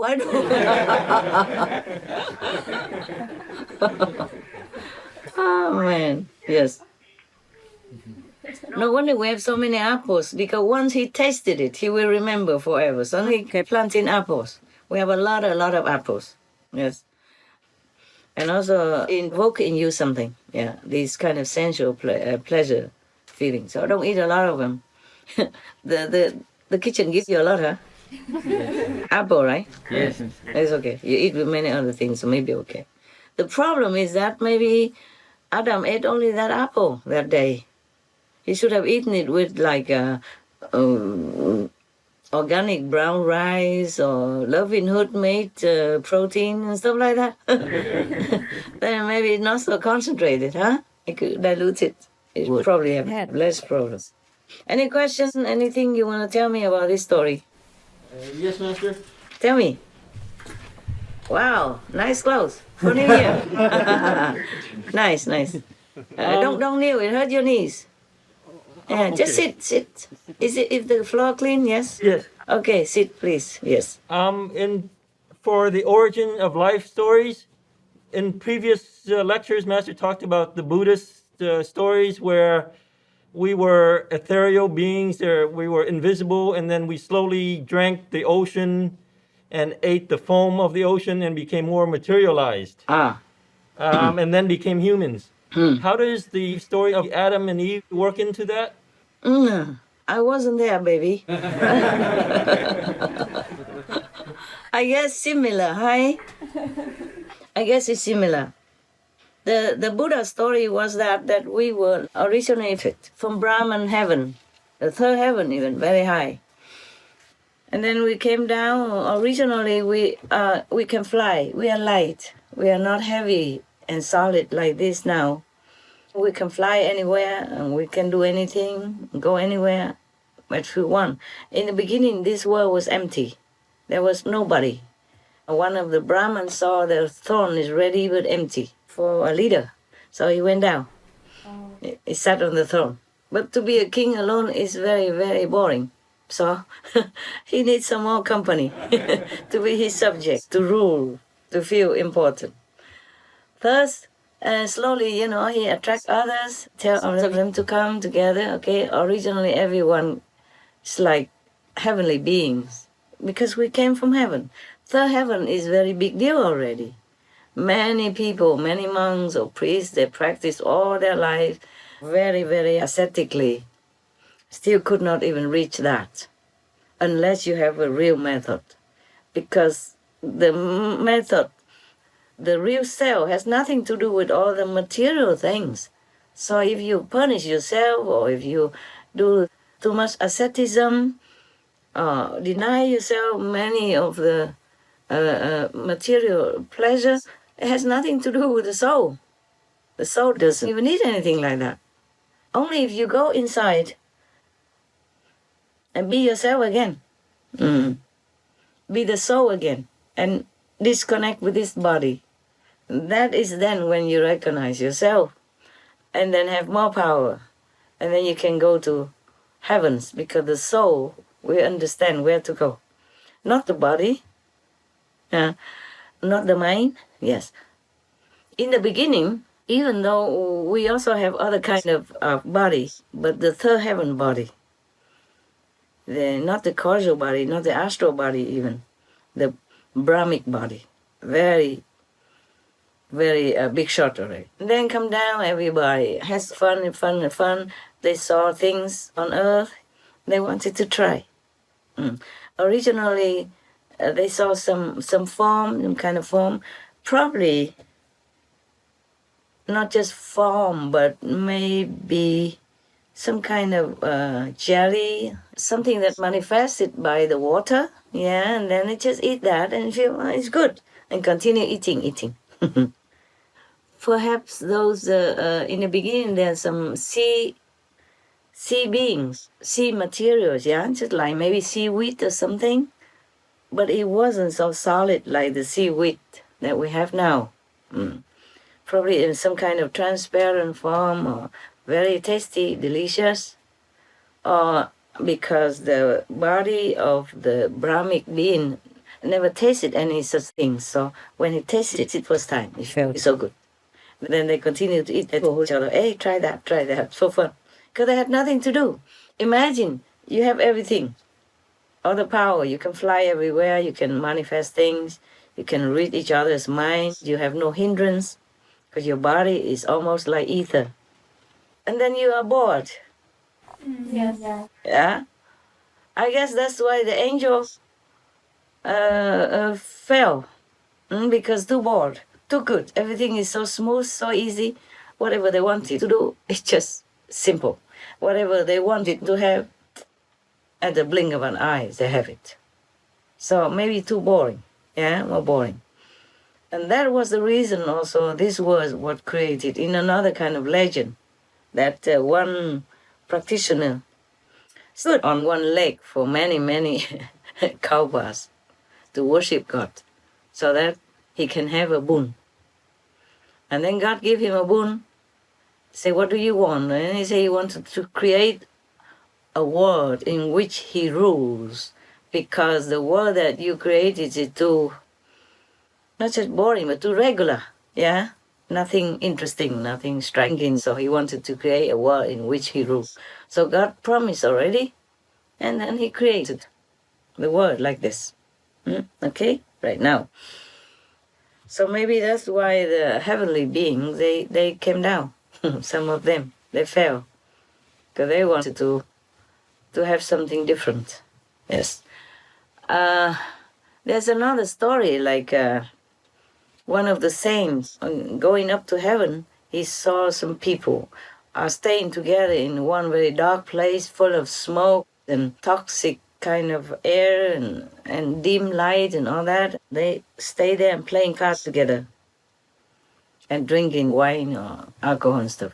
So the saint took pity on them and said, "Oh, why don't you follow me? And then I can take you to heaven." Okay, in the beginning they said, "Okay, why not? We can try. It feels like it's good." Then they went to heaven and they cannot play cards there because people don't do it there.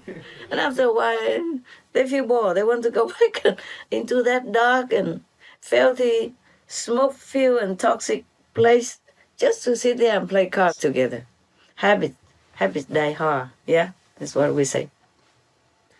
So that's why not always people like heaven, eh? But after, it's just a legend, it's just a story, it doesn't mean it's always like that. But it could be true, because look, many people, I saw in Malaysia when I was there for a lecture tour, in some of my beginning lecture tours, I saw some big high buildings, not very high, but many story buildings. It's all empty. And opposite side of that, under some trees, there are some shabby, it's simple hut and house, small hut. People live in there. I said, "Oh, what a contrast." One of the disciples told me in a taxi or something. He said, "Oh, the government built those high rises for them, for the people who live in these shabby houses. But they didn't want to go up there. They want to continue to live where they do. Yeah. Habit. They feel more homey there." Yes. Yeah. I guess it's like me. They do build some houses for me, but I prefer to stay in the small hut or cave, or whatever is available. Only when nothing is available, then I live in big house. I don't like it too much. Yeah. I don't like to ask people to help me clean all the time. But the big house, you must clean. I like cleanliness. And if a big house and I don't want people to come cleaning, then I have to clean. I feel better in the smaller house. And especially when I have a lot of work to do, then I can concentrate better because I don't need to worry too much about cleaning the house. It takes only 2 minutes to clean a little hut or maybe a tent or a cave. They do build some houses for me, but I prefer to stay in the small hut or cave, whatever is available. Only when nothing is available, then I live in a big house. I don't like it too much. I don't like to ask people to help me clean all the time. But the big house, you must clean.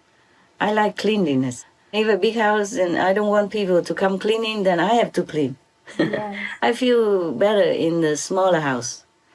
And especially when I have a lot of work to do, then I can concentrate better because I don't need to worry too much about cleaning the house. It takes only 2 minutes to clean a little hut or maybe a tent or a cave. Yes, it takes hours, at least 1 hour, 2 hours to clean the big house, like the house that I had that they built for me.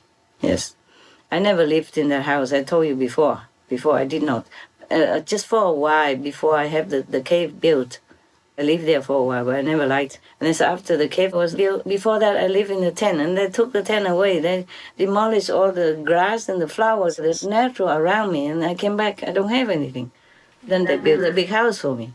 Only the 2-story building, but threatened to even build an escalator or so. I was laughing. So I stayed there for a while, and then after the cave was built, I moved to that cave, and I never came out. I never wanted to go to that house. Unless sometimes when some people have to come, and then my cave is too small. So I went there just for a meeting, and then went back to my cave. Only after I came back, the first time came back after 10 more years, then the dogs come in, so I had to use that house for dogs also. But now, because I don't have dogs living around, I need to work a lot and meditate intensively on retreat, so I choose a small place again, which is very good. It's getting smaller all the time. It's happier for me. I don't have to spend a lot of time for labor work. And I'm happy in it because everything is nearby. I don't have to go far to search for things and forget where it is. Here, I cannot forget anything. It's right there. It's always around. For example, I use my bed for like a makeup table, and I use these plastic boxes with the opening on the side. I use them to put under one piece of wood. Then that is a bed. And because that is a bed, and I can open it and put my things in it. So if I put a sofa, then there's no room underneath. There's a different place you have to organize differently. And I also put a couple of these plastic boxes, these organized boxes, but with the opening on one side instead of open on top. So it's like a drawer. I put a piece of wood on it, and that is my table. That's the desk from which I'm talking to you right now. Wow. It functions just the same. And I have room, I have drawers down below it to put my things inside. So if I want to reach for a book, it's right there. Open, take it out. It saves a lot of space. I don't need a bigger place. I don't need a big house. If a big house, then you have different stuff, like you have a big sofa in it, and you have a big desk. But if you don't have room, then you put, drawers underneath, and you lay on top, or you work on top. Depends. It's the same. It's functioning. You saw me one time when you went together with me into my cave in Newland, remember? Yes. I have one, those steps they make the plastic to step on, but it's like a chair also. Because it's short and it's just a few steps for you to maybe climb to the shelf to take some books or something. It's not a serious kind of ladder, no? And I worked on that as my desk. I use that also to climb into my tent. My tent is on the higher platform. Those platforms, they made them before, not that I made it. They made them before. The old ex-owner, they put statues on it because there was like a resort. People came to have fun and to bow to Buddha statues and all that. After they sold, they removed all the statues away, and I occupy. My tent is kind of high for me. So if I put the circle steps next to it, I can step and go to my tent on the high level there, high platform there. Then when I don't need it, I take it out, use it as a desk. It functions. It's all the same. You still can work on it. Yes. The things are only good if they function. Yes, Master. So it doesn't matter. One of you criticize, say, oh, we have a better desk. I say, no. Remember? One of your brothers keep looking at it. I say, what are you looking at? Somebody doesn't like my desk. He say, yeah, we have better desks or something. I said, never mind. It works. It functions as a desk. It's the same. Did I answer your question? What was it? Did I say? How come it takes so? I went all over the place. They eat these kind of things because it's material things. It contains in earth materials like something from the earth, have soil substance in it and water substance in it.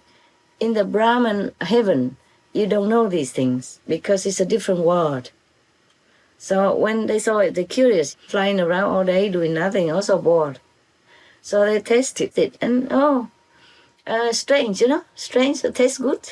Continue eating. After the form is no more, or they see all the crawling plants, crawling fruit, they begin to taste them also.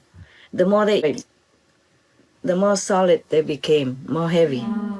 They cannot fly anymore. And you know what they look like. Yeah, look at me, then you know. Or look at your neighbors, yes. Probably we have eaten a lot. We still do, right? So that is that. Then in the beginning, according to that Buddha story, later on they have nothing more interesting. They pray and then God gives them rice. In the beginning, there's a big grain of rice. Then it was rolled to each house every day. everybody can take what they need, and it was rolled to the next. But later they keep eating, then it's not enough, so they wanted to plant them so that they will have a lot. So here we are, okay? Now we have a lot of cereals, yeah? Different types. At the beginning, and then afterwards, they organize it, they plant it, and then they put all in one store. Anybody who needs just goes there and gets. Later on, people are lazy, don't want to go to get even. They go one time and they take a lot. Everybody goes at one time, take a lot, so others come later, don't have. And then begins this conflict because of food. Yeah, we have nowadays still. Then they have to have somebody vote somebody to settle the dispute. See who is what, did what, why. That's how police came into being, government came into existence, and that's how we have a mess nowadays. It comes from food. It still does. We have any kind of government, we have to bear it. And sometimes we protest, sometimes we have to accept it. We have done it all ourselves, okay? We have done to us all this trouble because of food. So that was that Buddha story. But what was your question? Can you refresh it? Well, I was wondering if, like, Adam and Eve, how do they work into that Buddha story? Were they like one of those third level beings that came down? Perhaps. I did not ask him, but perhaps. It's similar, yeah?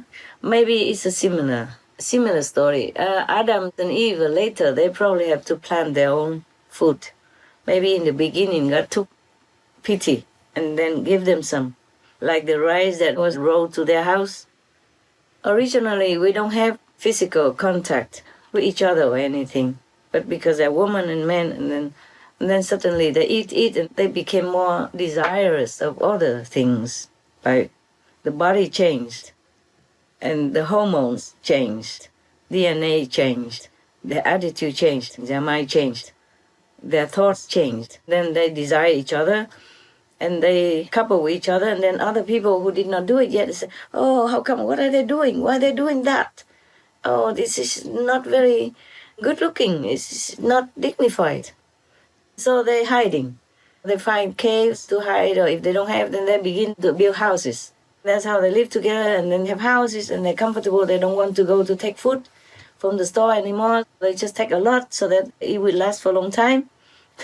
So they don't have to go every day. Everybody does that. They copy each other. Slowly, we have man and woman, and then we have this physical connection, and we have the babies, and then humans just keep coming, and this is how our world manifested. I guess Adam and Eve, in the beginning, also similar like that. Maybe they found anything to eat. Maybe leaves or fruit, anything. Slowly, if they discover, if they walk around, they probably find something, and then they will try. Yeah, and then they will probably plant more of that if they like it for the future. Or maybe they eat and then they just throw the seed out and then they grow more. Some trees are so easy. The fruit just falls on the ground and they become trees so quickly. In one of the places where I lived before, they plant some, they call it hai pingguo, meaning sea apple. The fruit, I was told, is poisonous, you cannot eat. I don't see any other things eat it either. It keeps falling from the tree, and they grow all over around the tree. If you don't cut them and don't take them away, there will be a jungle in no time. They just grow like that. Just fall on the ground, and the flesh and the skin become rotten after a while, and then they just grow up so fast. Many trees and plants, they grow so fast like that, right? Yes. So that's how things are developed, and from our desires, things come more. The more we desire, the more we are entangled with our desired object. Then we get more and more solid, more and more connected with this earth, which is heavier than the light and the original vibration of heavens. So now the quantum method is the one that you can see the light again. You can connect yourself back to vibration, original vibration. That's how gradually, eventually, you will realize that you're not the body. You go back to the source. Because the more you eat before, the more we recognize this body as us. That's what we say. You say, I do this, I do that. I am hungry. The body is hungry, not you. Yes, that is the thing. I don't know if I answer your question correctly, okay or not? Yes, Master. Thank you, Master. You're happy? Yes? Yes, Master. Thank you. I guess the Buddha lived in India, okay? And Adam lived in, I would say Egypt or somewhere. The Tigris or Jordan River, where is that? Somewhere in the Middle East, right? Maybe Iraq. Arab? Yeah, somewhere in the Arab area, yeah? Yes. So maybe all the stories travel to different landscape and become modified a little bit, okay? So I guess that is similar. Maybe it's just one story, but explained in different ways, more graphically in different situations. Okay, yeah? Yes, Master. Thank you. I guess that's what it was. All right. Any other questions? You didn't think of it before, huh? Master, you mentioned before that some planets have evolved to merge with AI.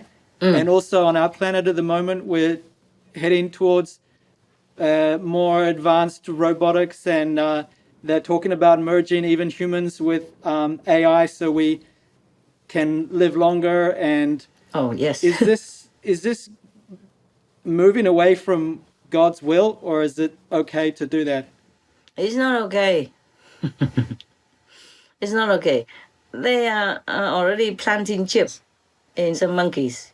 Yes. And they're kind of thinking of planting chips in humans' brain or in humans' body, maybe with some substances or elements to strengthen you or to make you more intelligent. I'm not sure. This is uncharted waters, okay? Okay, Master. Have other planets had experience where maybe they destroyed themselves by going too far in that direction, away Yeah. from God? Possible that we stray from nature. But what can we do? Humans are like that. They have to experiment with things, even though sometimes it's catastrophic.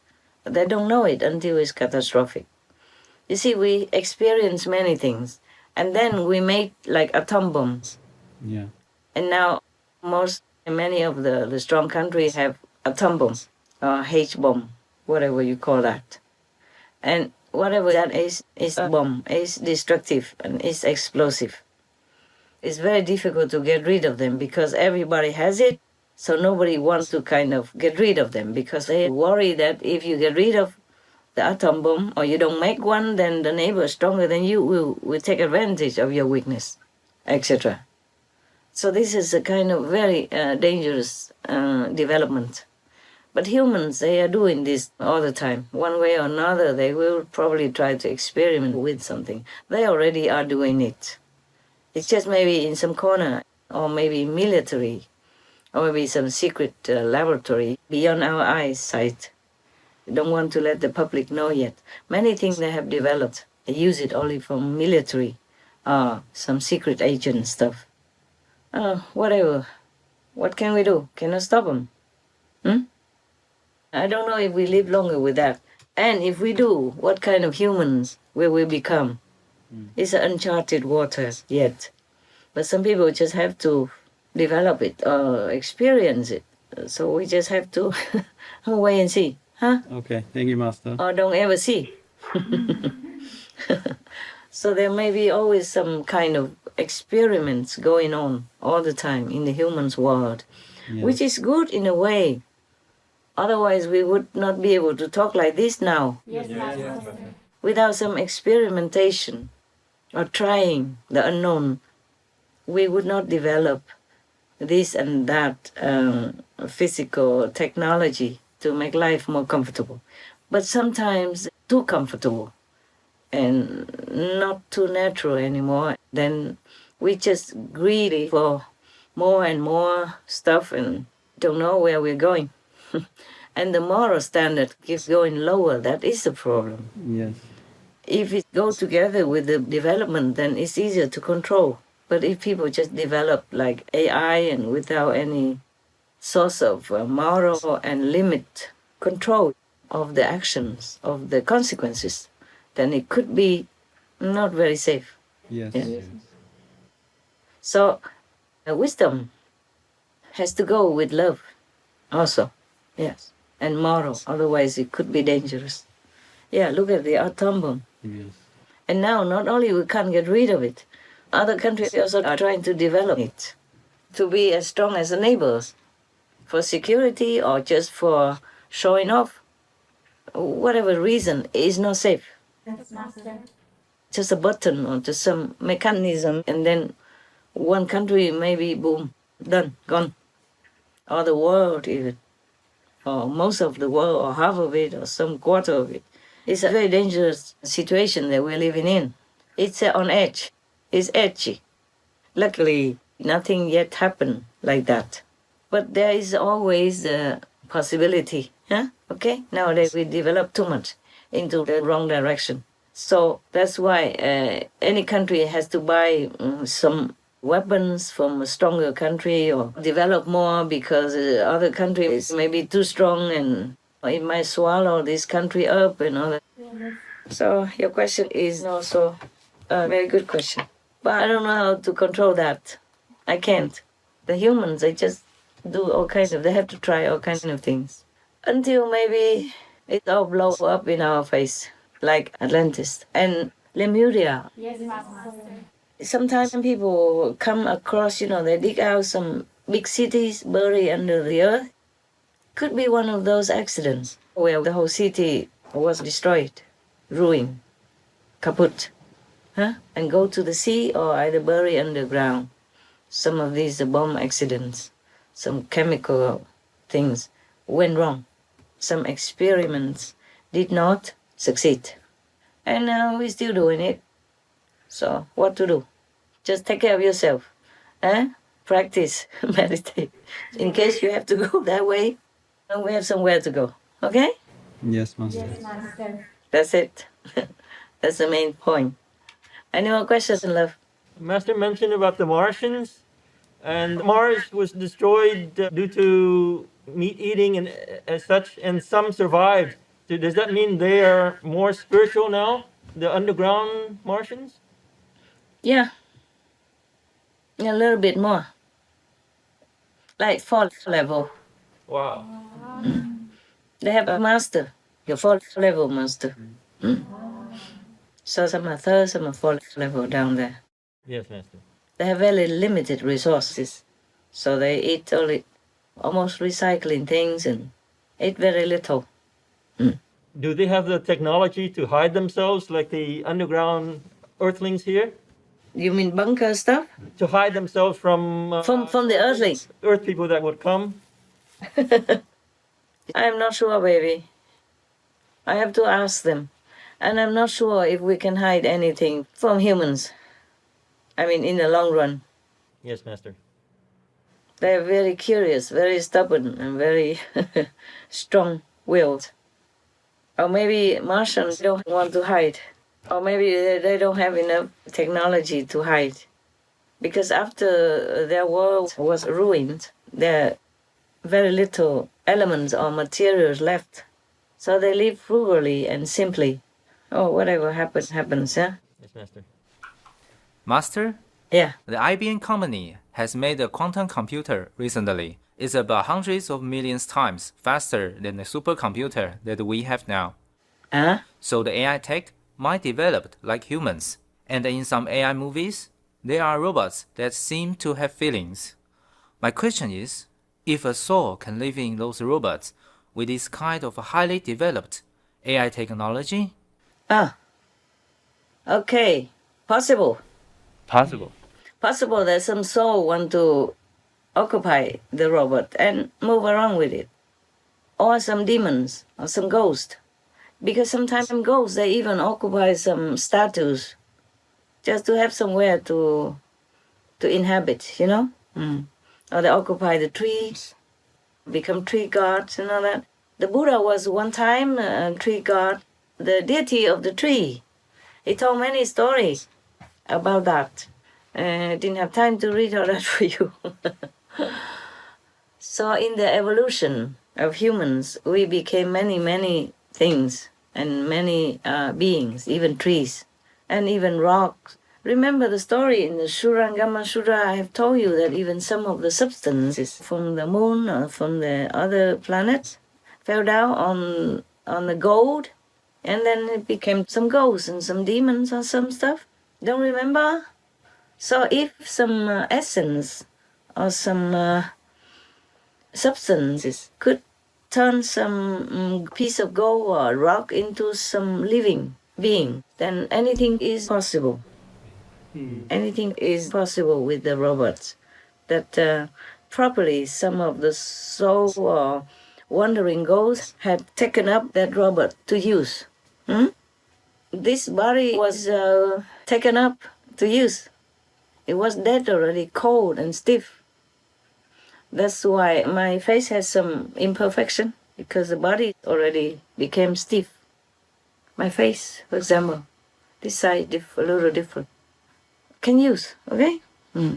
The soul is powerful, or some deities are powerful, and ghosts and demons, they can make use of them, and thus you feel like they have feeling.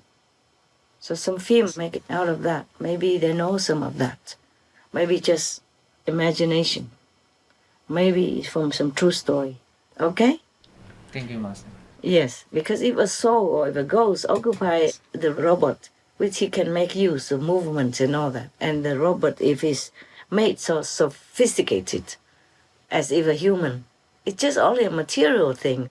Just like our bodies also are material things. The mind is the one that makes it move. The soul is controlling the mind, and the mind controls the body. So if the ghosts have all these conditions, then they can control the robot, you see, and make it live, just like a person, and has feeling, of course. Ghosts have feelings, because they have souls in them, and demons too. So it's possible, huh? Yeah. Is that your question answered? Yes. Thank Okay. you, Master. Okay. You're welcome. Your voice is different, very American.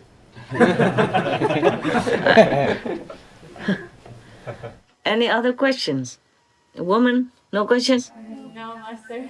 No, too comfy. Sit there sleeping already after all these cakes, candies, and chocolate.